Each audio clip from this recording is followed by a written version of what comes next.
To the people of Fort McMurray, know that even though things may look difficult and uncertain and at times perhaps almost hopeless, know that you are not alone.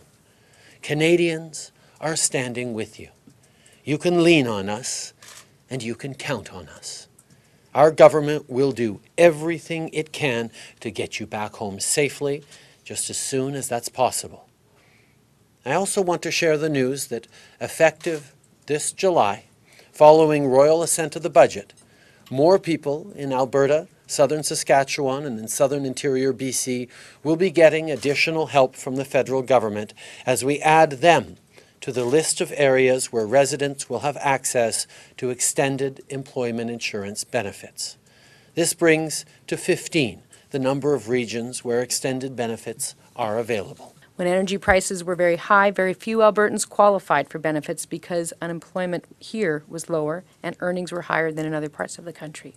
But given the oil price shock, we knew that these rules needed to change. And as I said at the time, your government deserves credit for extending benefits for many Albertans for up to 20 weeks. It was an important step in the right direction, but as we discussed then, a little bit more needed to be done. So today, in coming to Alberta to show your support to the people of Fort McMurray and to extend EI benefits to Edmontonians and the people who live in the surrounding communities, your government is making an important contribution to our province's economic recovery. And let me just say, another important contribution to our province's economic recovery. The first thing you notice is the smoke, is the haze, is the smell in the air that even from the airport, which was untouched, you can tell that the scale and the scope of what just happened. And then as you fly over initially, you notice the blackened forest that surrounds Fort McMurray. Every section of the boreal forest around it is scarred with black stripes or entire swaths of burned out trees and hillsides. Great leaps that the fire must have made across the river that lead you to imagine what it must have looked like as it was burning at its peak. And the idea that there were firefighters rushing towards that blaze as the entire world must have seemed on fire is amazing. And then you notice a downtown core that, other than being oddly deserted and immobile, is largely untouched.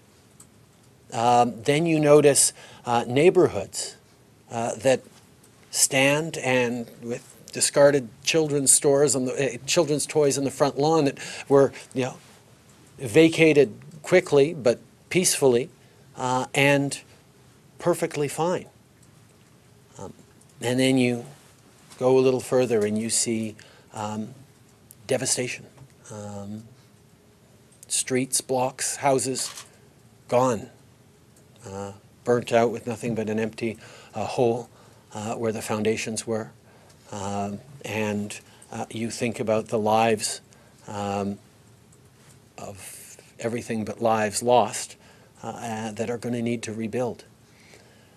And then as we went through, there was a moment where we saw on a sidewalk a little plastic child scooter just standing on the sidewalk. And the firefighters and first responders with us said, no, nobody's touched that since the evacuation. It just sits there in the middle of a sidewalk in a completely burnt out neighborhood. And it looks sad and it looks forlorn. But the one thing that I realized is, unlike so many images we see around the world, that little plastic scooter,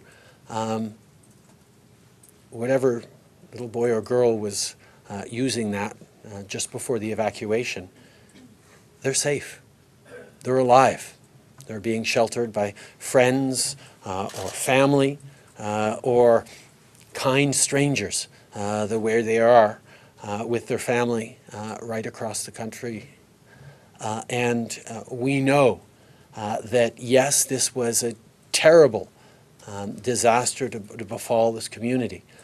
But at the same time, there is hope, there is strength, there is a will and there is the capacity to rebuild, to build a stronger future, to work together to build greater opportunities for each other, the way Canadians always have. Prime Minister, you've had a chance to see firsthand the destruction of the wildfires visited on Fort McMurray and neighboring communities.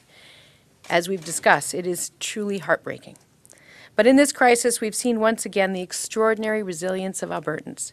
We've also witnessed that profound spirit of giving and support that defines what it means to be an Albertan and a Canadian. We look out for one another, and when our fellow citizens are in need of help, as the Prime Minister has said, we have each other's backs. So let me also take a moment to thank all Canadians in every part of this country for their outpouring of support for the people of Fort McMurray. Your help, your donations, and your prayers are profoundly meaningful to us all in this very, very difficult time, and we will never forget them.